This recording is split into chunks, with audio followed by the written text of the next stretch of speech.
Hello everyone and welcome back to our YouTube channel Savvy Forensics. So friends, आज के इस video में हम बात करने वाले हैं एस्फिक्सियल डेथ के 11th पार्ट पर, जहां पर हम डिस्कस करने वाले हैं सफोकेशन के जो टाइप्स होते हैं उनके बारे में। बेसिकली इससे पहले जो आपका 10th पार्ट आया था वहां पर हमने बात करी थी सफोकेशन के बारे में कि सफोकेशन क्या होता है और उसका पूरा क्लासिफिकेशन हमने देखा हुआ था। कुछ उसके जो टाइप्स थे वो हमने उस वीडियो में भी डिस्कस किए हुए था। अब जो बचे हुए टाइप्स हैं सफोकेशन के, उनको आज के इस वीडियो में हम कवर करने वाले हैं, जहां पर हम बात करेंगे चोकिंग के बारे में, गैगिंग के बारे में, ट्रोमेटिक एस्फिक्सिया भी है, पोजिशनल एस्फिक्सिया, राइट क्रश, बर्किंग, और इसके अलावा एक होता है आपका वेजिंग। ठीक है, तो इन सब के बारे में आज के इस वीडियो में हम डिस्कस करेंगे और ये सारे ही आपके सफोकेशन के टाइप्स होते हैं। जब ये सारे टाइप्स हम कवर कर लेंगे उसके बाद में जो आपका एस्फिक्सियल डेथ में सफोकेशन वाला पार्ट होता है वो पूरी तरह से कंप्लीट हो जाएगा। ठीक है, तो देर ना करते हुए जल्दी से स्टार्ट कर लेते हैं। यहाँ पर अगर सबसे पहले हम बात करें चोकिंग की कि चोकिंग क्या है, तो बहुत ही सिंपल टर्म्स में जब भी आपका जो रेस्पिरेटरी पैसेज होता है, रेस्पिरेटरी ट्रैक्ट होता है, जिसके थ्रू ऑक्सीजन जो है वो आपके लंग्स तक पहुंचती है, एंटर करती है, उस पूरे पैसेज में अगर किसी भी तरह का कोई भी ब्लॉकेज हो जाता है by any foreign object, any foreign particle, तो उसकी वजह से वो पूरे ट्रैक्ट को ब्लॉक कर देगा, ऑब्स्ट्रक्ट कर देगा, जिसकी वजह से जो ऑक्सीजन होगी उसका जो एंट्री होती है, जो एंट्रेंस होता है वो बंद हो जाएगा और इंडिविजुअल को ऑक्सीजन नहीं मिल पाएगी एंड सफोकेशन होगा एंड धीरे धीरे इट लीड्स टू डेथ। ठीक है, तो ये होता है आपका चोकिंग में। चोकिंग में डेथ वाली कंडीशन बनती है बट बहुत ही आसानी से नहीं बनती है। इसमें क्या होता है कि जैसे जो भी आपका पार्टिकल फंसा हुआ है तो वो चांसेस होते हैं कि वो निकल जाए, बट अगर नहीं निकल पा रहा है, वो धीरे धीरे अंदर ही घुसता हुआ चला जा रहा है, तो उस कंडीशन में फिर उसको निकालना बहुत ही ज्यादा दिक्कत करता है और उस कंडीशन में आपका डेथ देखने को मिल सकता है। यहाँ पर आपके सामने ये जो डायग्राम है इसमें आप देख सकते हो कि जितने भी रेड कलर के जो डॉट्स आपको नजर आ रहे हैं ये सारे आपके दिखा रहे हैं कि कोई भी फॉरेन ऑब्जेक्ट है। ठीक है, तो ये जो आपका पार्ट होता है, जैसे कि ये आपका नेजल पैसेज हो गया, यहाँ पर ये आपका माउथ कैविटी हो गया, यहाँ से कोई भी पार्टिकल एंटर कर रहा है, ये आपका हो गया जो आपका फैरिंग्स होता है वो। ठीक है, ये नीचे आपका यहाँ पर जो फंस रहा है ये आपका लैरिंग्स वाला पार्ट हो गया। तो बेसिकली ये सारे आपके एक तरह के एयर पैसेज वाले पैसेज हैं बेसिकली। तो वहां पर कोई भी फॉरेन पार्टिकल, कोई भी फॉरेन ऑब्जेक्ट अगर फंस रहा है, ऑब्स्ट्रक्ट कर रहा है आपके एयर पैसेज को, तो वो आपका चोकिंग वाली कंडीशन क्रिएट करता है। सो चोकिंग क्या है, डेफिनेशन की बात करें, it is a form of asphyxial death caused by obstruction within the air passages by a foreign object। a foreign object में क्या हो सकता है, कोई भी कॉइन हो गया, फ्रूट सीड हो गया, टॉफी हो गई। बेसिकली बहुत मोस्ट कॉमन है आपका टॉफी का फंसना, जितने भी चिल्ड्रंस होते हैं उस केसेस में। उसके अलावा कैंडी हो गया, फिश के, जो बेसिकली नॉनवेज खाते हैं तो उनमें जो फिश होती है, जो फिश अगर इनटेक कर रहे हैं तो उसके जो कांटे होते हैं वो कई बार फंस जाते हैं। उसके अलावा कोई क्लॉथ पीस हो गया, पेपर पार्टिकल हो गया, तो ये सारी चीजें जो रहती हैं आपके एयर पैसेज का, जो बेसिकली एयर पैसेज है उसको ब्लॉक करने का काम कर सकते हैं। तो ये जो रहते हैं आपके जब एयर पैसेज को आपका ब्लॉक कर देते हैं तो उस वजह से कुछ लोगों को एपिलेप्टिक अटैक भी आ जाता है। तो जिनको एपिलेप्टिक अटैक आ जाता है वो अपनी बैक पे फॉल कर जाते हैं on to the posterior pharyngeal wall. ठीक है, तो ये सारा कुछ हो जाता है आपका चोकिंग में। अब यहाँ पर अगर इसकी कॉज ऑफ डेथ की बात करें तो यहाँ पर कॉज ऑफ डेथ हो सकता है asphyxia, vagal inhibition, laryngeal spasm and delayed death from pneumonia, lung abscess और ब्रोंकियाटिस। ठीक है, तो ये हो गया आपका कॉज ऑफ डेथ में। यहीं पर इसके मैकेनिज्म की बात करें तो मैकेनिज्म वही सिंपल सा था कि एयर पैसेज ब्लॉक हो रहा था, जिसकी वजह से हो रही थी चोकिंग। ठीक है, अब चोकिंग से धीरे धीरे आपका रेस्पिरेटरी डिस्ट्रेस हुआ, स्टार्टिंग में कफिंग हुई, इनएबिलिटी हुई विक्टिम को बोलने में कुछ भी। अब वही कंडीशन बनी रही तो रैपिड एंड डीप इनहेलेशन होने लगा एंड जो फॉरेन ऑब्जेक्ट था, जो फॉरेन पार्टिकल था, वो एयर पैसेज में, एयर वे में फर्दर नीचे की तरफ चला गया, फर्दर डाउन चला गया। ठीक है, अब इसकी वजह से क्या हुआ, लैरिंजोस्पाज्म हुआ। लैरिंजोस्पाज्म के बाद में हुआ वेगल स्टिमुलेशन, जिसकी वजह से एरिथमिया हुआ, एपनिया हुआ, एंड फाइनली इंडिविजुअल की डेथ हो गई। तो ये पूरा सीक्वेंस फॉलो होता है, तब जाके चोकिंग के केस में किसी भी इंडिविजुअल की डेथ होती है। एपनिया का मतलब होता है नो ब्रीदिंग, ब्रीदिंग ना हो पाना कहलाता है एपनिया। ठीक है, तो ये पूरा सीक्वेंस हो गया, मैकेनिज्म हो गई चोकिंग की। अब इसमें ऑटोप्सी फाइंडिंग्स की बात करें तो इसमें जो भी आपके साइंस देखने को मिलते हैं, वो सारे आपके जो भी एस्फिक्सियल डेथ के केसेस में सिम्टम्स मिलेंगे, ऑलमोस्ट वही देखने को मिलेंगे। उसके अलावा जो आपकी कंजक्टिवा होती है, सब कंजक्टिवल टिश्यूज होते हैं, उसमें हैमरेजेस देखने को मिलेंगे। एंड यहाँ पर जो क्यूटेनियस टिश्यूज होते हैं, उसमें पैचेस देखने को नहीं मिलेंगे। उसके अलावा जो फूड आइटम्स होते हैं, फॉरेन पार्टिकल्स होते हैं, वो रेस्पिरेटरी ट्रैक्ट में देखने को मिलेंगे, जो कि आपको दिखाएगा कि ये आपका चोकिंग का केस रहा था। और अगर इंडिविजुअल को एपिलेप्टिक अटैक आया था इस पर्टिकुलर कंडीशन के दौरान, तो वहां पर उस इंडिविजुअल की जो टंग होगी, उसमें आपको बाइट मार्क या फिर ब्रूजिंग देखने को मिलेगी। तो ये हो गया आपका चोकिंग की ऑटोप्सी फाइंडिंग।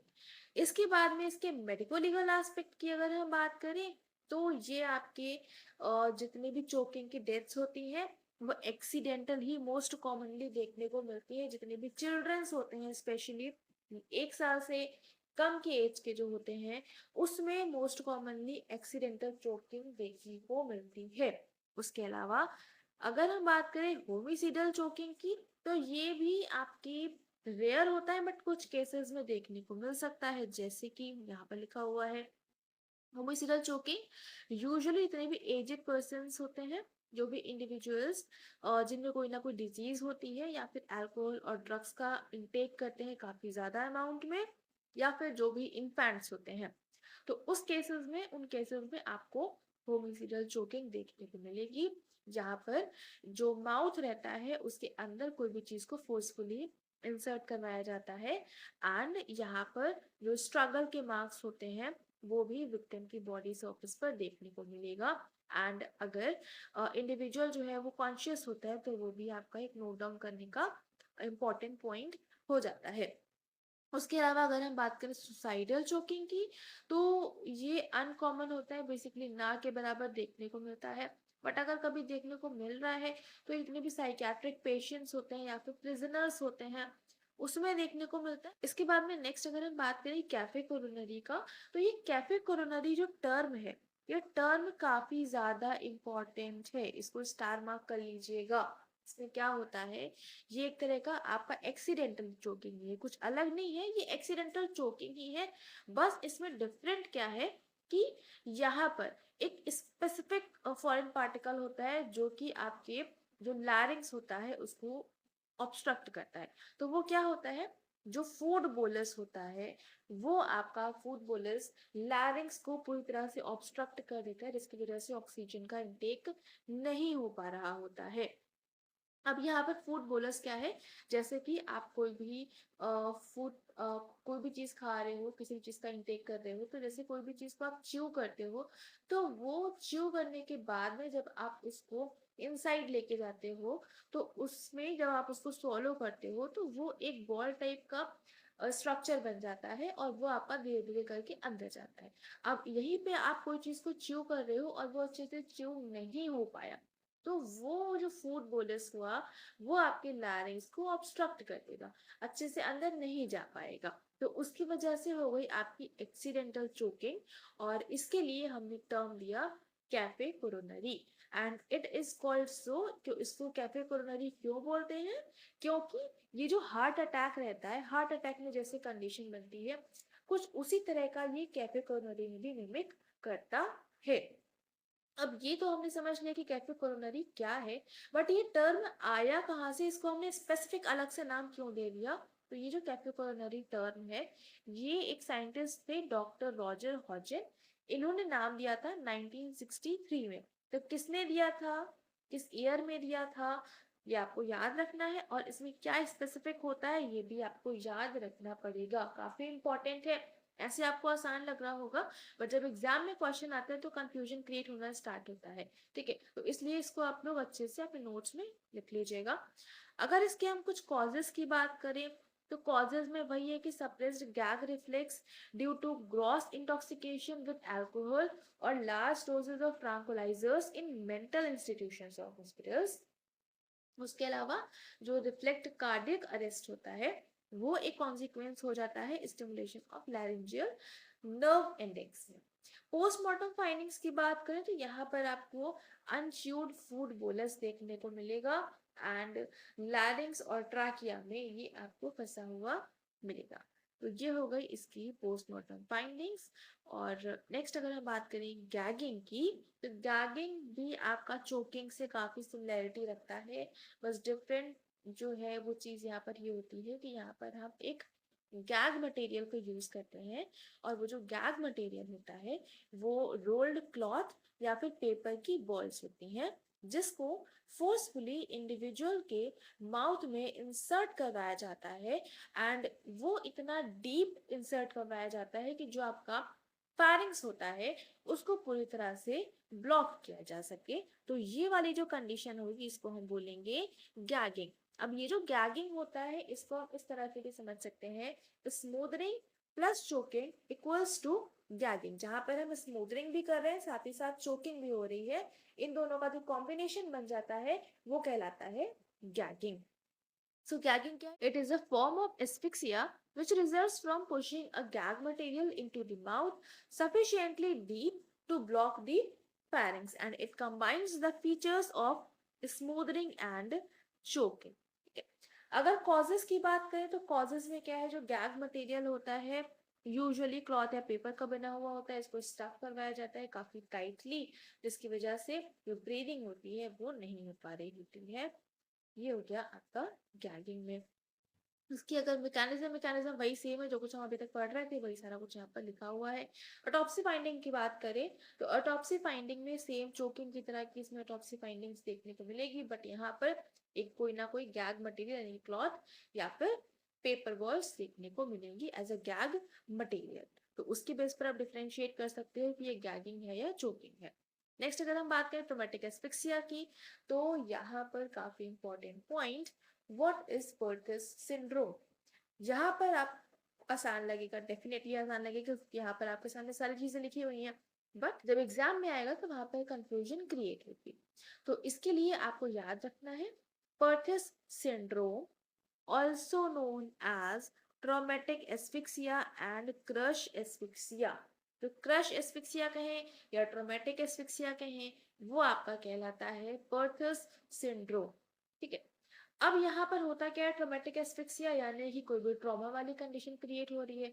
अब ट्रॉमा वाली कंडीशन की बात कर रहे हैं और एस्फिक्सिया की भी बात कर रहे हैं, तो सीधी सी बात है, एस्फिक्सिया यानी कि आपकी जो रेस्पिरेटरी पैसेज है उसमें कोई ना कोई दिक्कत क्रिएट हो रही है, और क्योंकि ट्रॉमा भी है तो इस वजह से जो आपका चेस्ट होता है वहां पर कोई ट्रॉमा वाली कंडीशन बन रही है, जिसकी वजह से एस्फिक्सियल वाली कंडीशन क्रिएट हो रही है, तो उसको हम नाम दे दिया ट्रॉमेटिक एस्फिक्सिया। तो यहाँ पर क्या हुआ, asphyxia resulting from respiratory arrest due to mechanical fixation of chest so that the normal movements of chest wall are prevented. तो यहाँ पर क्या होता है, उस पर प्रेशर अप्लाई हो रहा है आपके चेस्ट पर, जिसकी वजह से जो चेस्ट की वॉल्स का नॉर्मल मूवमेंट होता है वो नॉर्मल मूवमेंट नहीं हो पा रहा है। And traumatic asphyxia is the result of a protracted crush injury to the upper torso और एपिगैस्ट्रियम। तो जो आपके चेस्ट का अपर पार्ट होता है उसको हम अपर टॉर्सो या फिर एपिगैस्ट्रियम बोलते हैं।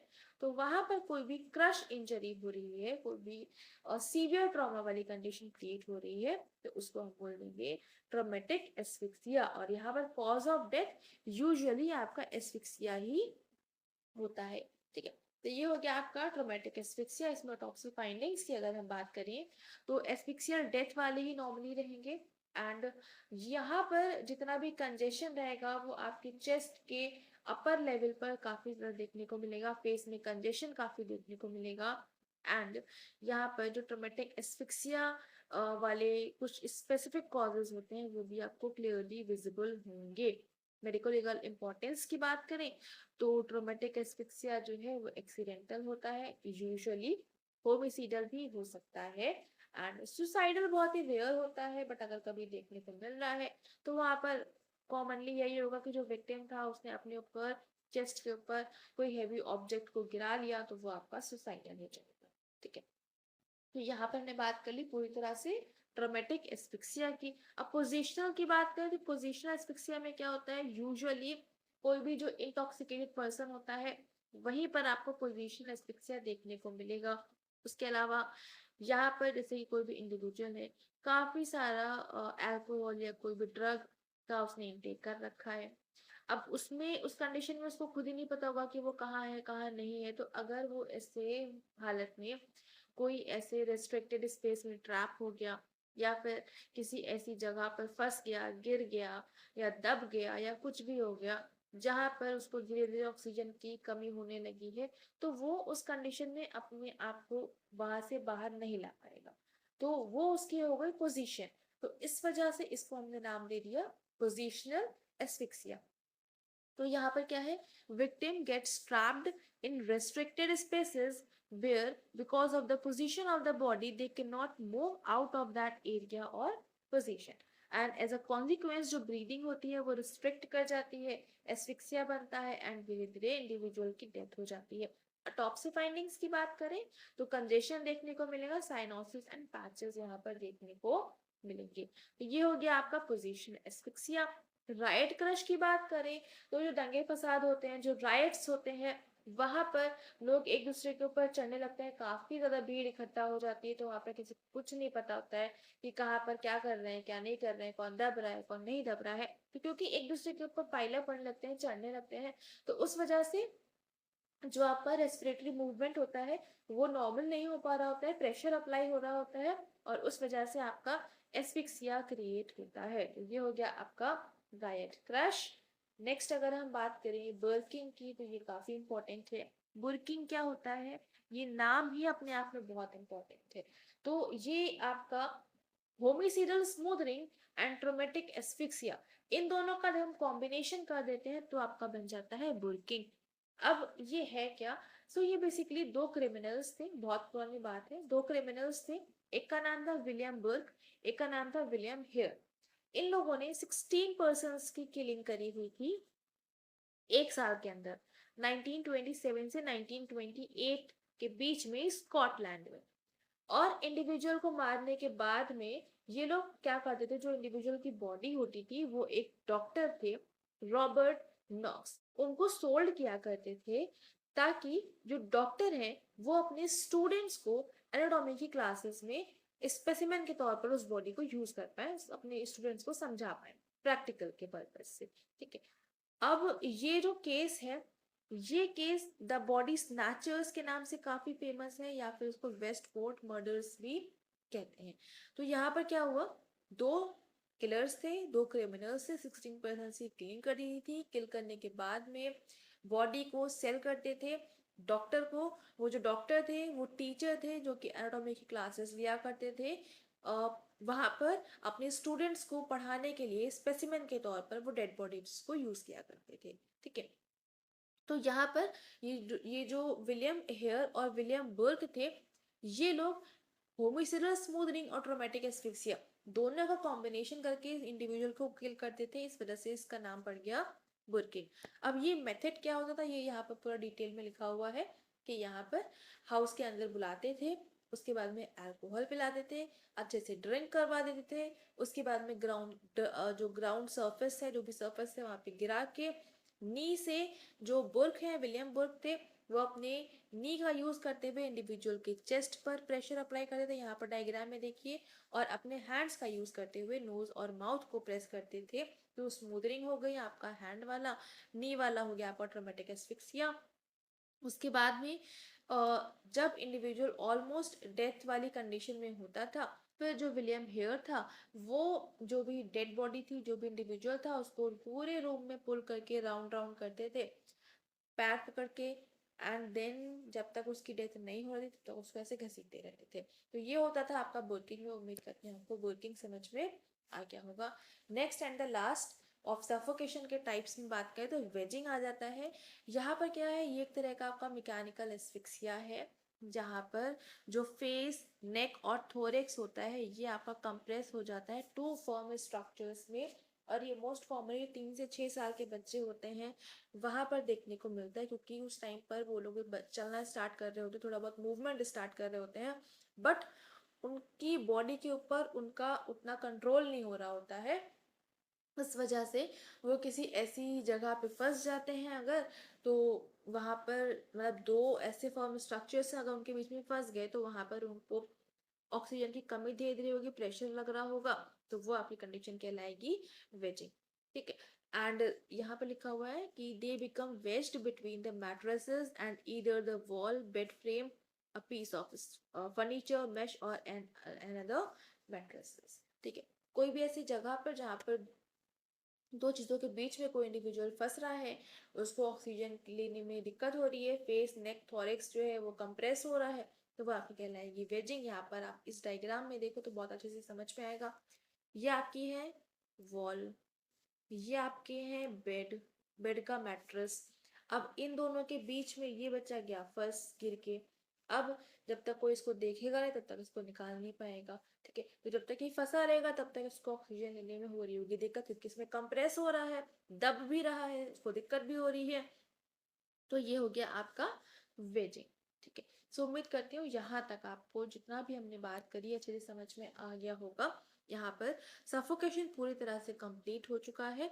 अब इसके बाद में जैसे एस्फिक्सियल डेथ हमने स्टार्ट जब किया था तो वहां पर बताया था कि एस्फिक्सियल डेथ को मेजरली हम 4 टाइप्स में क्लासिफाई करते हैं, जिसमें से 3 ऑलरेडी हम कवर कर चुके हैं।